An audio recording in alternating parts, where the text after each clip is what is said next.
trabalho. É isso aí, galerinha. O pessoal tem toda a razão.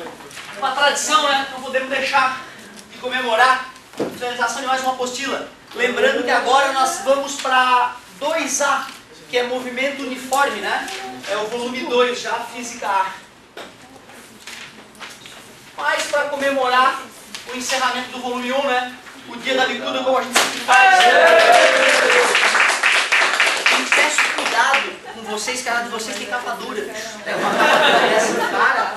Eu lembro que no passado, ó, aquela parte levantadinha ali, ó, fui dar uma bicuda muito forte, cara. Bateu na placa de gesso ali e deu uma avaria. Tá? Então vocês tomem cuidado. A dona Irene está cobrando isso aí.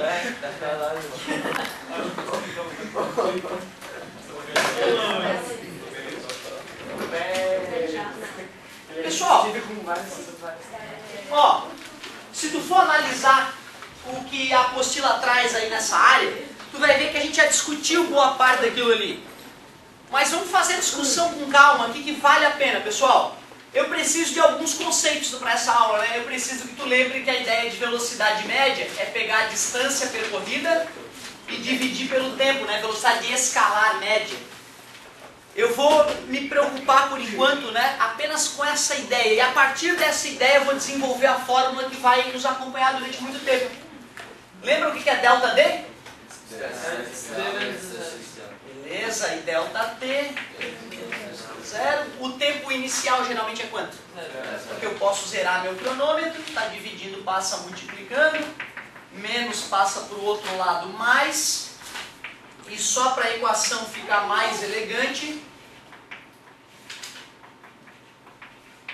essa equação é tão importante que ela recebe o nome de equação horária da posição.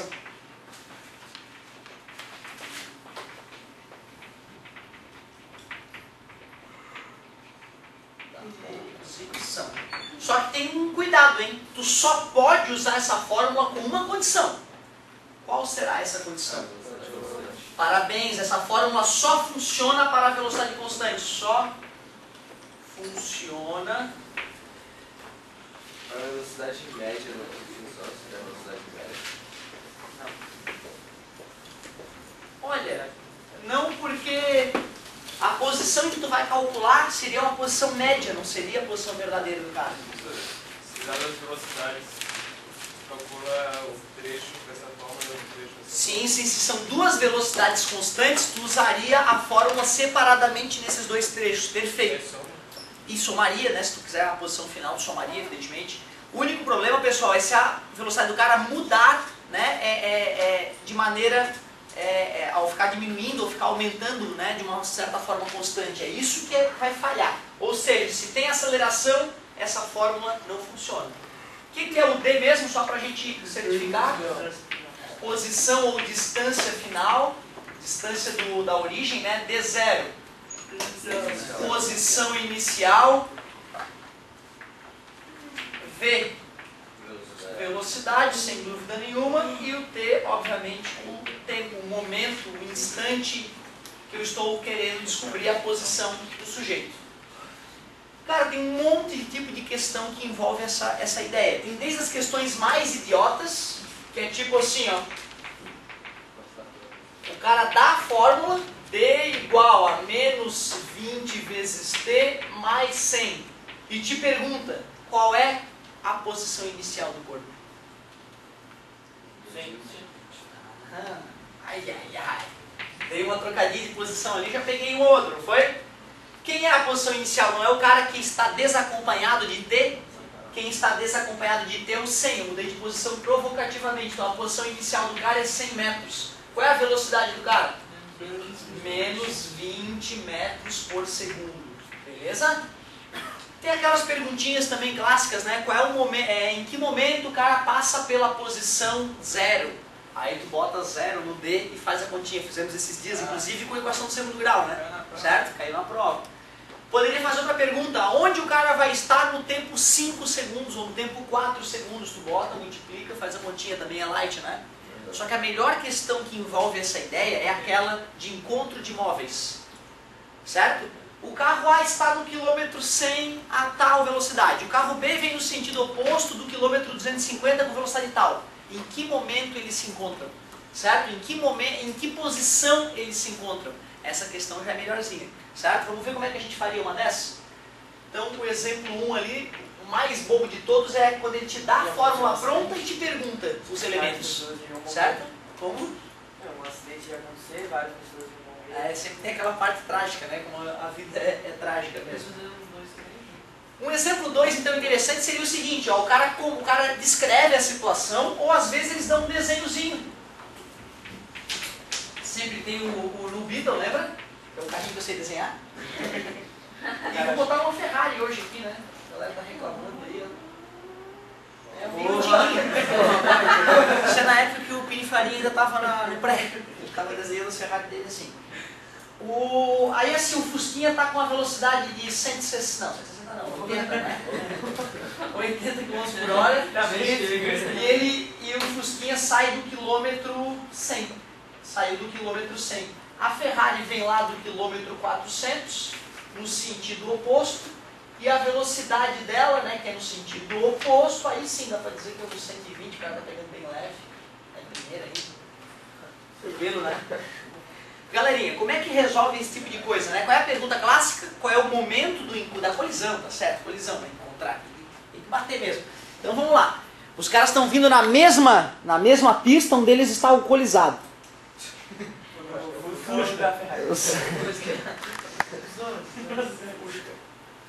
Não sei, de repente quem mais precisa, né, do trago para poder encarar. Galerinha, o esquema é o seguinte, como é que resolve essa encrenca? O primeiro passo é tu pegar os carros, vou chamar de carro A e carro B, e escrever a equação horária da posição para cada um deles. Só escrever a equação para o cara, montar essa equaçãozinha para ele. Posição do carro A é igual. Posição inicial, 100. Vou botar 100 no D0. Velocidade da criança, mais 80 vezes T. Acabou.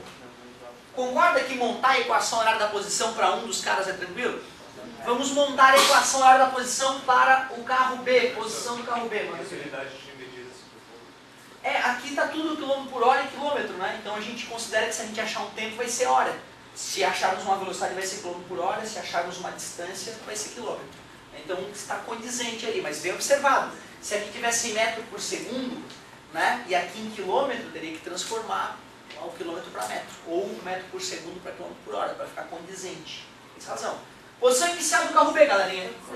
E agora o segredo, vai!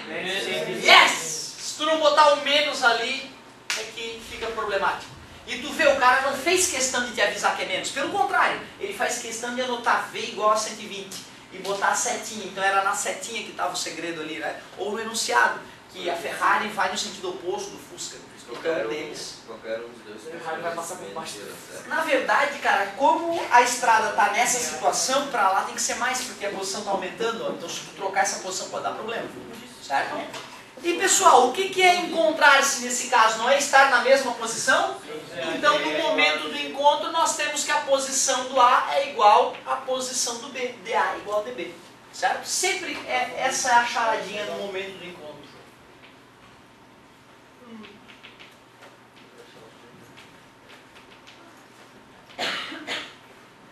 No momento do encontro temos, isso, e como é que é o DA mesmo? 100 mais 80 vezes T igual 400 menos 120 vezes T. Menos passar para cá mais passar para lá menos, então vai ficar 80 vezes T mais 120 vezes T igual a 400 menos 100.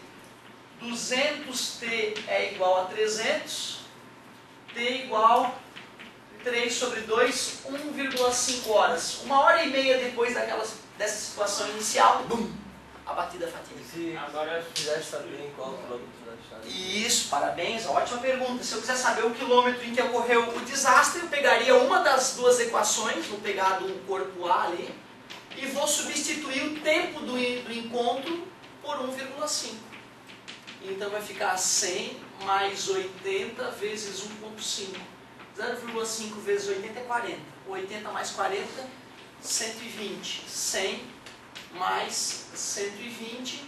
Posição, então, da batida, 220 km. certo? Poderia se fazer a prova real substituindo ali também, né? Multiplicar por 1.5, eu multiplico por 0,5 e depois somo. Então dá 60, 180. 400 menos 180, 220, certinho. Fizemos a prova real mentalmente ali. Essa é a questão mais chata, eu diria, usando esse tipo de equação. A questão mais chata é essa, a questão de encontro de móveis. Como me incomodou essa questão até eu me sentir seguro. Uma velocidade assim vindo para se encontrar, eu queria que somasse ela.